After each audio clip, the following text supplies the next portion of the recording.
kabar Prof. Aris? Jadi pada waktu pembukaan saya sempat belum masuk ini. Baik Bapak Ibu, jadi terkait dengan penyusunan RPS, sebetulnya saya rasa Bapak dan Ibu di sini juga sudah familiar ya, karena mungkin ini sudah mengampu mata kuliah dan kita menyusun RPS ini harusnya baik itu yang untuk pembelajaran tatap muka pun yang luring, jadi sebetulnya hampir sama konsepnya.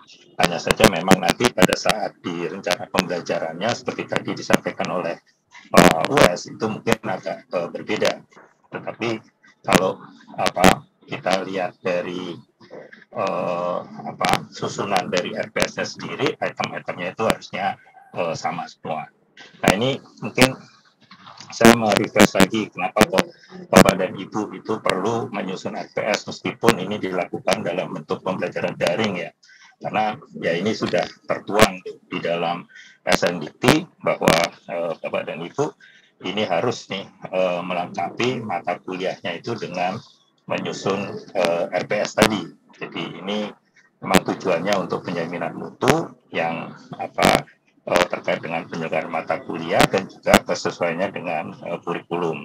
Dan yang kemudian yang kedua tujuan dari RPS ini juga adalah nanti pada saat proses akreditasi ini biasanya akan dicek nih oleh asesor. Dan ini apakah akreditasi prodi maupun HIPT. Jadi ini memang satu bagian yang tidak terpisahkan dari penyusunan atau penyelenggaraan suatu mata kuliah. Nah, prinsip menyusun RPS mungkin kalau Bapak dan Ibu lihat, terutama kalau Bapak Ibu merefer ke panduan dari KPT yang diterbitkan oleh BMAWA, itu bisa kelihatan bahwa RPS itu harus bisa dimanfaatkan sebagai dokumen yang menunjang proses pembelajaran. Nah, ini saya rasa baik itu RPS yang pembelajaran daring maupun yang tatap muka itu juga harusnya bisa jadi buku pegangan tadi. Jadi itu yang pertama harus dirancang sesuai dengan CPL.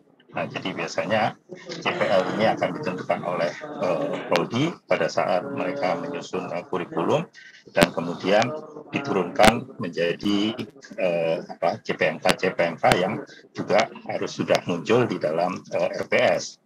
Nah, kemudian juga karena ini menyangkut proses pembelajaran, maka ini bisa menjadi dokumen yang diacu oleh mahasiswa untuk mengikuti setiap tahapan pembelajaran. Jadi tadi seperti apa yang disampaikan Pak Wes, jadi setiap minggunya itu apa saja aktivitas yang harus dilakukan dan sebagainya, itu harus tertuang di dalam LPS. Dan ini juga menjadi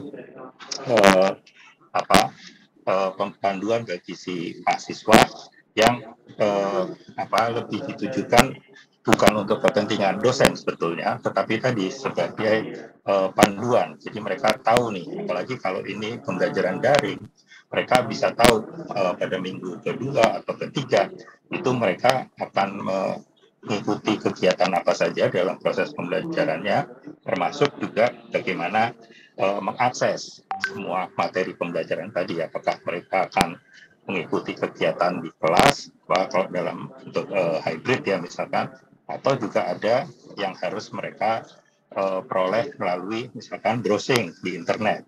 Nah, jadi hal-hal yang ini yang harus muncul juga di dalam RPS. Dan karena ini lebih ditujukan untuk mendorong mahasiswa yang lebih aktif, jadi artinya kita di sini menerapkan student centered learning. Jadi RPS yang kita susun ini artinya harus menunjang mata kuliah yang diselenggarakan dengan desain student centered learning atau berpusat pada mahasiswa. Jadi harus juga kelihatan itu tahapan atau tadi kegiatan-kegiatan yang harus dilakukan oleh mahasiswa secara mandiri itu apa saja, dan itu berapa lama, dan kemudian juga apa yang harus dilakukan mahasiswa itu tertuang sebetulnya di dalam RPS. Nah, kemudian juga ini yang namanya RPS itu bukan mungkin Bapak dan Ibu yang sudah pernah menyusun mungkin sekitar 2 atau 3 tahun lalu atau sebelum pandemi. Nah, ini harusnya juga bisa dievaluasi lagi. Jadi karena kemungkinan baik dari sisi strategi pembelajarannya atau juga metode pembelajarannya bisa saja berubah ini setiap tahunnya. Nah, oleh sebab itu RPS biasanya harus ditinjau secara berkala. Mungkin untuk menyingkat waktu Bapak dan Ibu, mungkin saya merefresh kembali. Jadi pada saat Bapak dan Ibu menyusun RPS, ini tahapannya atau alurnya itu biasanya dari profil lulusan yang ditetapkan oleh Prodi, Bapak dan Ibu, kemudian akan jadi dari profil lulusan, kemudian CPL, jadi yang kotak hijau itu sebetulnya porsi dari program studi. Nah, tetapi dan yang dan itu sebagai dosen pengampu mata kuliah. Jadi CPMK maupun subjek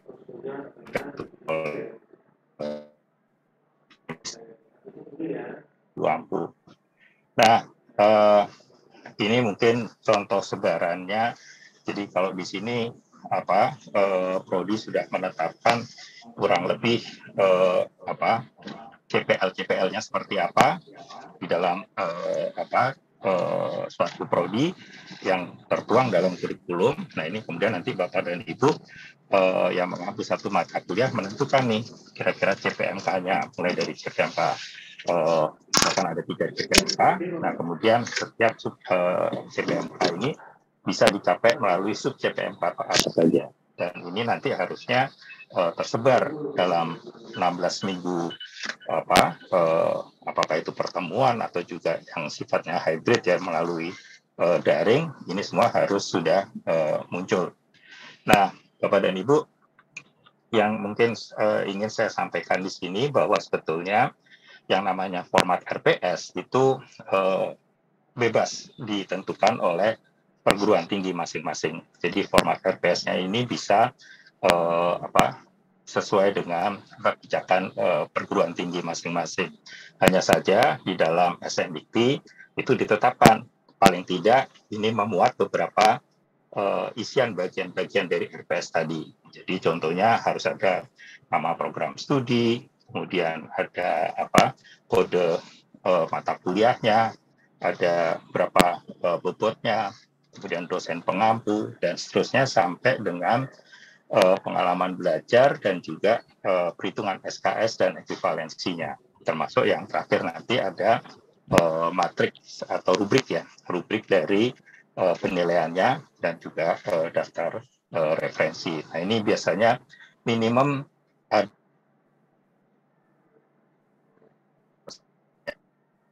terputus Pak. Oh, sorry. Silakan. Sekarang masih putus. Ya. Sudah nyambung kembali. Silakan, Pak. Oke. Ya.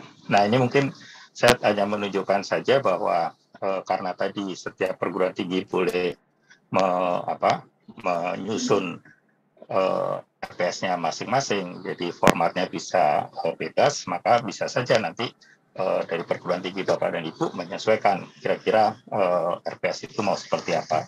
Ini di sini hanya saya menyontohkan ditetapkan oleh UI ini dalam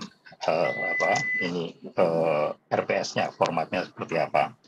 Nah, Bapak dan Ibu, mungkin yang ingin saya sampaikan di sini sebetulnya kalau kita melihat perbedaan antara format yang biasa dipakai untuk pembelajaran secara luring dan secara daring atau bauran, itu sebetulnya hanya di bagian yang Bapak Ibu bisa lihat di sini adalah ada porsi atau ada kolom yang mengatur sebetulnya setiap aktivitas, terutama yang terkait dengan pengalaman belajar, itu dilakukan dalam bentuk apa?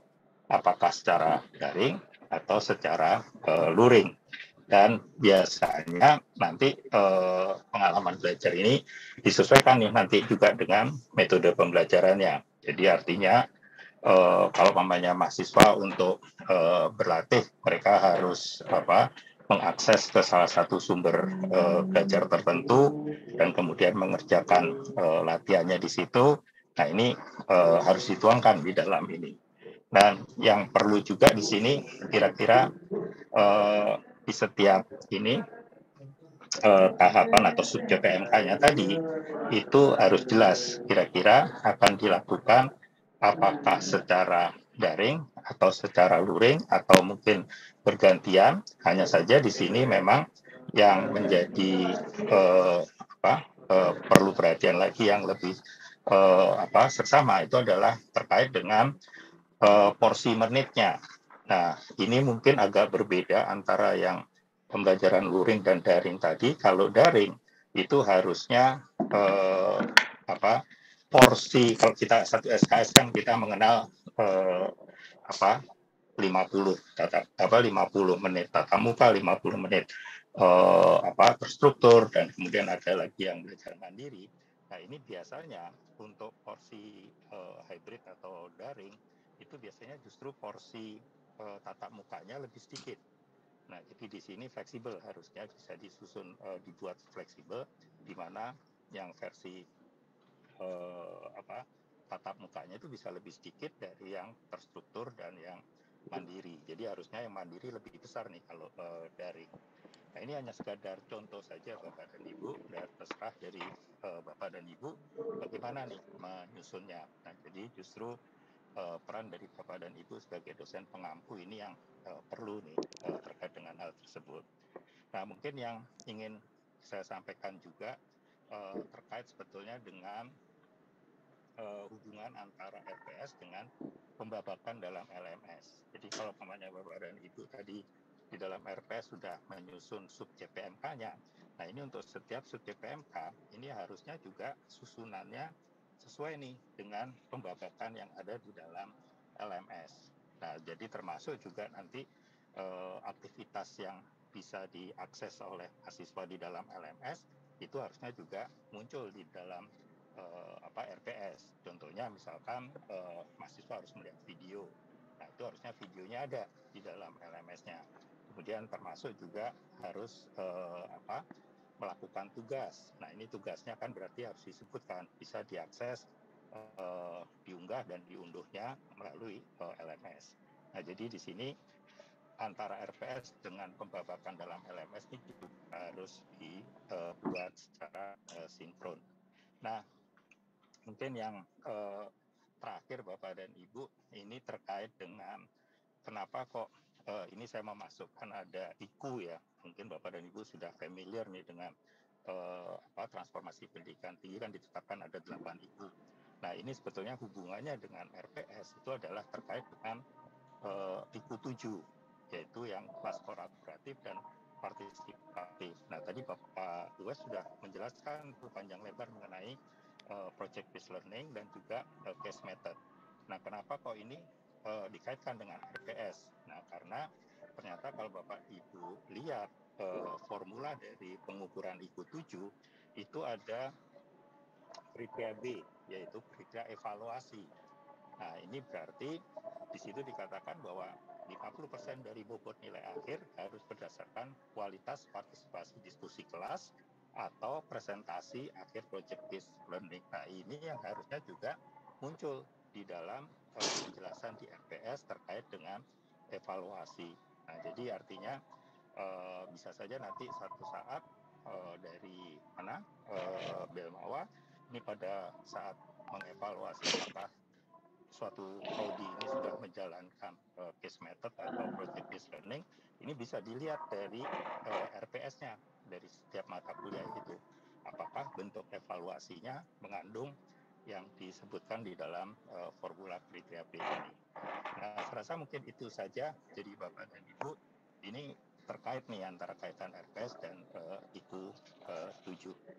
Mungkin itu saja dari saya, karena ini sebagai pengantar saja, nanti Bapak dan Ibu akan lebih mendalam berlatih ya mengenai bagaimana menyusun RPS-nya menggunakan aplikasi yang sudah dikembangkan oleh Belmawa. Mungkin itu dari saya Bapak dan Ibu.